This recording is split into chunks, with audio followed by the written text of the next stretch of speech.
Women, you are now going to be conscripted into the army. Yes, you heard me right. You are now going to be conscripted into the UK Army if a war comes along, as Keir Starmer is now looking at introducing military service for all UK women, following models used in Scandinavian countries such as Sweden. Sorry ladies, but you wanted equality and this is part of it. Let's go and take a quick look at the video. Women are being conscripted into the army as Europe gears up for war. The UK is looking on closely, weighing up whether to draft women as Denmark launches mandatory conscription for females. In the world situation we're in right now, it's necessary to have more conscripts, and I think that women should contribute to that equally as men do. So actually I think it's a positive change, but I do think that a lot of women as well as men that might be forced to get into the military, it hasn't been like that in many years. I think it'll be a change. But shifting a military from its male focus to incorporating women has its issues. There are different things that they need to improve, especially in terms of equipment. Right now it's made for men, so perhaps like the rucksacks are like a bit too large and the uniforms are large as well. Well, today 24% of the conscripts are females, but they are joining on a voluntary basis. From 1st of July, they will be obligated to show up at the Defence Day and on an equal basis as for men join the conscription period. Danes generally have a positive feeling about it.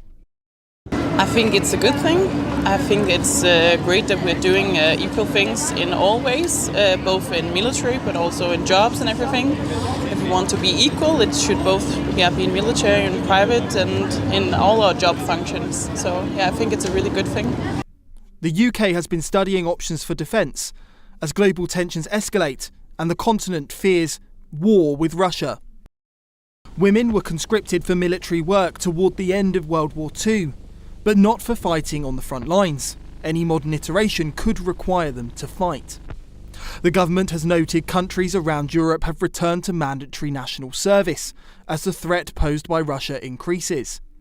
In a 2019 report, the UK noted Norway had expanded its conscription to women, who were obliged to undergo a fitness test, and the best performers were selected, whether they liked it or not.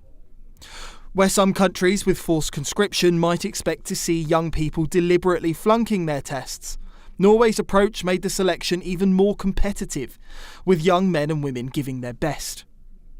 Last year, a NATO chief warned Europe needs to step up its defence. The big difference with a year ago, I would say, Terry, is that there's a lot of things that have happened in the armed forces and in the defence organisations. What hasn't happened is in our societies the understanding that it is more than the military that has to be able to operate in a conflict or in a war. It is the whole of society that will get involved, whether we like it or not. That realization, we didn't talk about that much a year ago. If you look back to last year, what has happened in our alliance with regard to the battle groups that we set up, if you look back to the training, the fact that we now have Steadfast Defender with 90,000 troops, that is a record number. That is a record number of troops that we can bring to bear and have an exercise with in that size. Across the alliance, across the ocean, from the US to Europe, in Europe. That is a big change. The UK launched a strategic review and announced it would be upping its spending. The threat we now face is more serious, more immediate, and more unpredictable than at any time since the Cold War.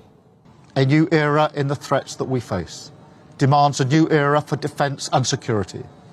Not just to survive in this new world, but to lead. We will never gamble with our national security. Instead, we will act in the national interest.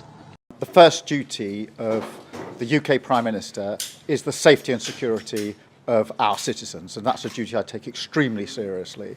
We've already increased our defence spend to 2.5% in 2027, and I've been absolutely clear where the money for that comes from. We've cut the overseas development aid budget.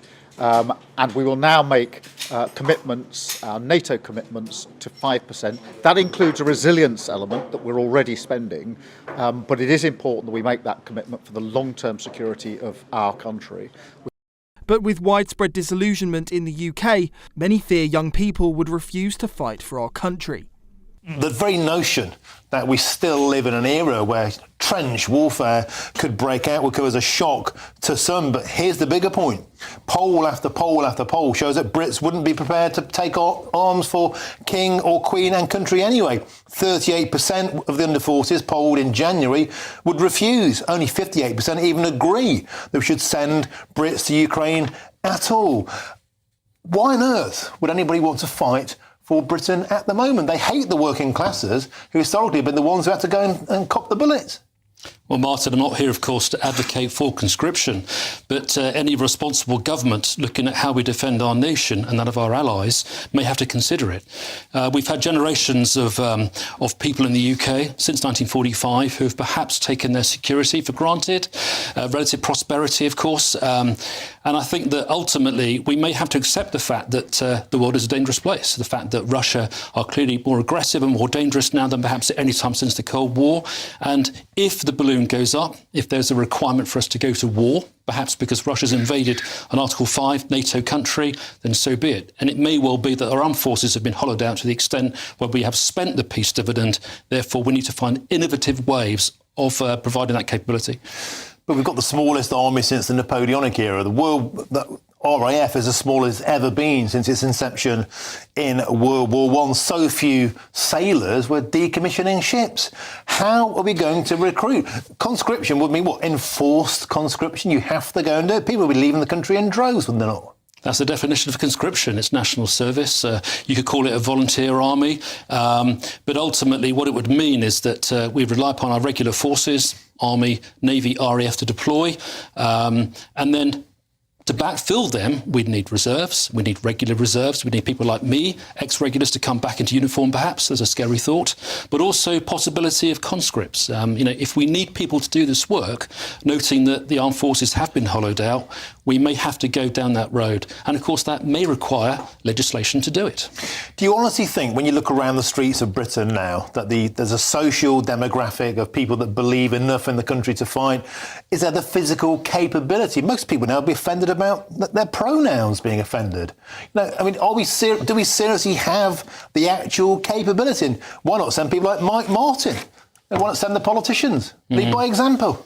Well, I think it's been, to be fair, but I can tell you from experience that in Afghanistan and Iraq, we asked a lot of things of our young people who stepped up to the plate. I saw remarkable people doing remarkable things, and I think that that's in everyone.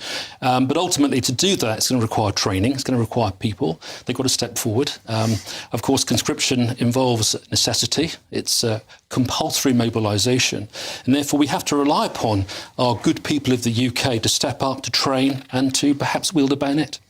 This was perhaps acknowledged by the government.